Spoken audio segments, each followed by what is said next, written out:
Hey everyone, hope this video finds you all well. We're a few days into this online learning and hopefully you guys are picking it up.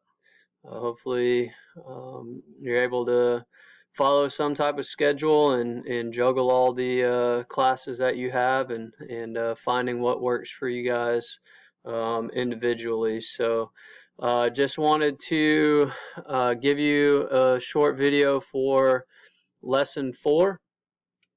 This one, you're going to be going over and learning shapes, more shapes, coding more shapes with the ellipse and rectangle tool that you used in the last lesson. And then, as you can see here on the overview or the first activity for Lesson 4, down here we have a random number block. We also have a background color block, so this was going to show you guys a couple new things.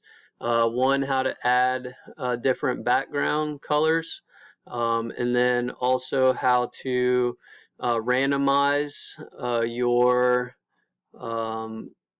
shapes where you want them in the X and the Y or both. And that's going to be important as you go through and start coding your own game, is to make sure that things pop up in random locations. If you think about maybe games that you play where you have to move back and forth, side to side, up and down to collect things or to run into something, that random block is what would be used to make things pop up in different locations. So that's going to be the main things with this lesson, is the background color and the random number block. Okay, so I'm not going to go through these first few. They're pretty self-explanatory. You can see again, as we talked about in lesson 3, especially now, this the order or how you put your blocks, layer them. So if you want a fill, you want to make sure that fill color for, let's say, for the blue rectangle, you want to make, sorry about that, phone went off. Anyways, but you want to make sure that the fill would be above the rectangle shape. I got stuff going all over the place here today. So we would see here that we're adding a rectangle. It has a fill of blue. If we run it, we can see that that rectangle show up here. Okay. Again, here's your instruction. So for this one, you're going to try and make the red rectangle longer, just like you see over here on the right hand side, than the blue one. So that means you have to change something down here in the workspace. Okay. Obviously, if we want it longer, that would be length or height. So we can see here, and this is something to keep in mind as you're going through this lesson. Again, for a rectangle or for an ellipse, as you see here, we have it broken up by X, Y, so that's the position of the shape, and then the width and the height. Okay, so for this one, if we want to make the rectangle longer, then obviously we would need to change the height. Okay, so I would come down here. This rectangle is 200, so obviously to make it longer, I would want to do a bigger height. So if I refresh that, you can see that my rectangle is now longer. Okay, so I just did that one for you guys. All right, I would hit finish. Okay, and that takes me to number 3. Okay, this one, you want your finished product to look like this. Okay, obviously we want to make sure that we change the height and the width of that. All right, number 4. Okay, this one is where we're gonna add the background. All right, so if we run this, we can see that we have a yellow background. Okay, we want the background to change it from yellow to orange. Okay, so I would have to obviously change that. But we also see here it says the purple square is covered up by the background. Change the order of the code so you can see both. Okay, so again, think of it as a pizza. You have to move something here to make sure that all of the shapes are seen. So I'm going to let you guys figure that out. Okay. I'm going to spend just a little bit of time here on number 6. Okay, with this one, we can see that we're starting to kind of get a background for possibly a game. We see over here on the finished image that the green grass goes all the way across. So we want to adjust our code to make the green grass go all the way across over here. Okay, you can see that there's a hint down here. You only have to change one number. You should be able to figure that out based off of the first or this number 2 step or activity number 2 in this. And then once you do that, it should look like it does over here. Okay. When you finish that, number 7 is going to again be similar, but this time we're going to add a white cloud. Now, as you guys are going through each lesson, okay, you're going to see the workspace is going to have some gray blocks as well as the blue. Okay, the gray blocks do not affect your code. All right, they're, as you can see here, comment blocks. So if it says to draw a sky, and let's say this background wasn't here, all I would want to do is drag. I know to draw a sky, I would use a black background or a blue background. So I would drag the background block underneath the comment draw sky, and then I would choose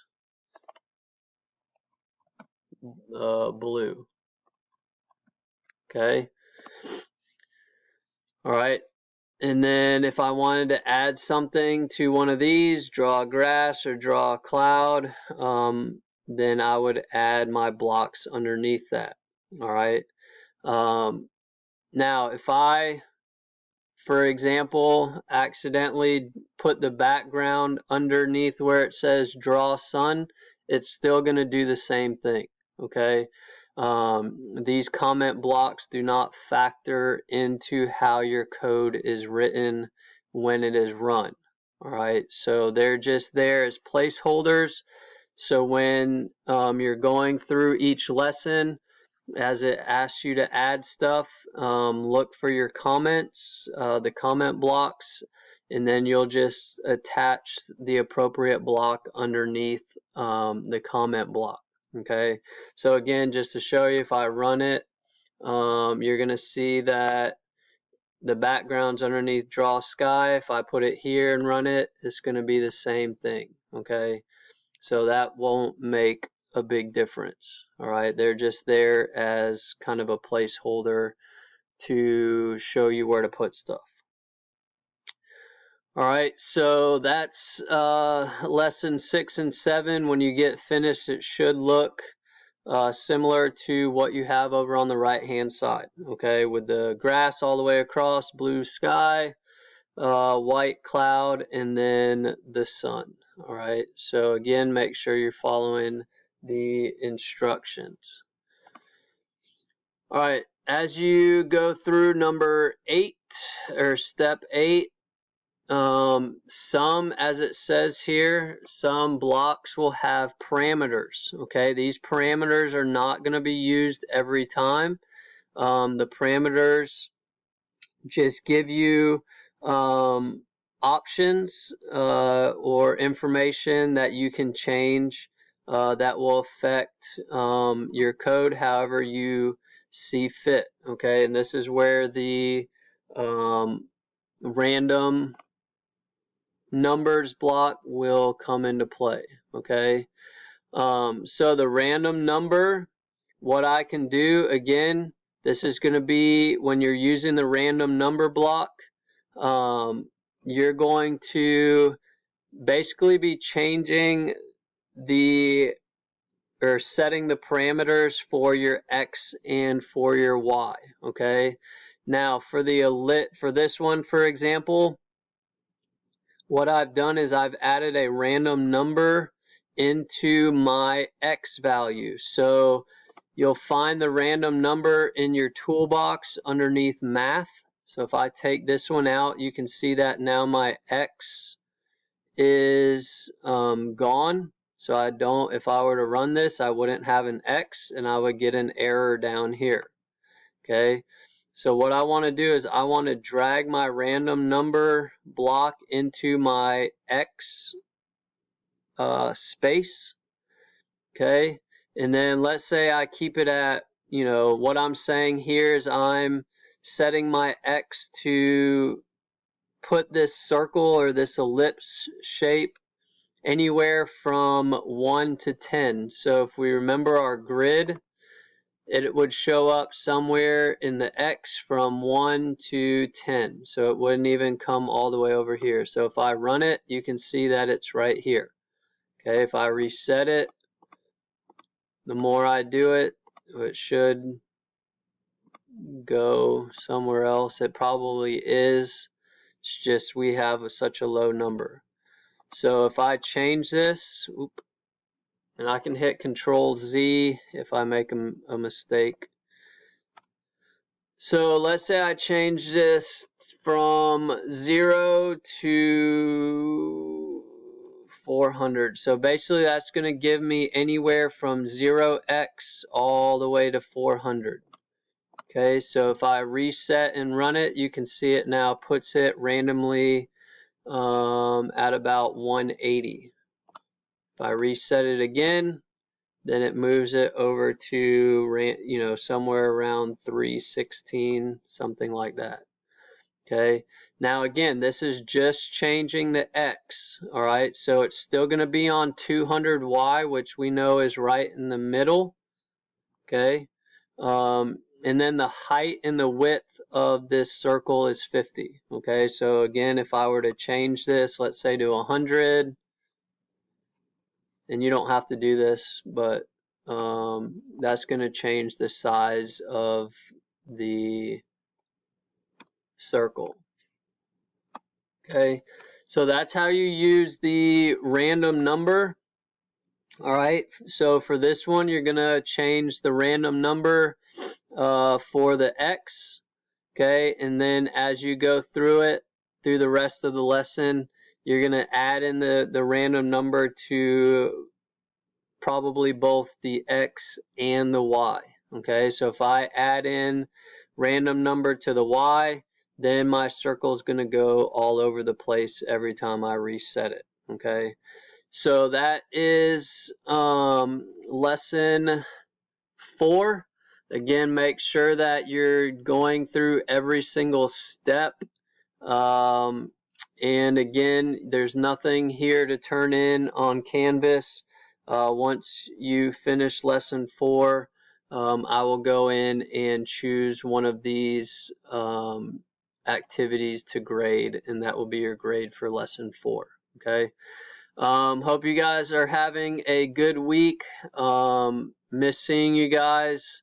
We'll see each other on some Zoom video chats really soon. You guys have a good rest of the week. Love you. See ya.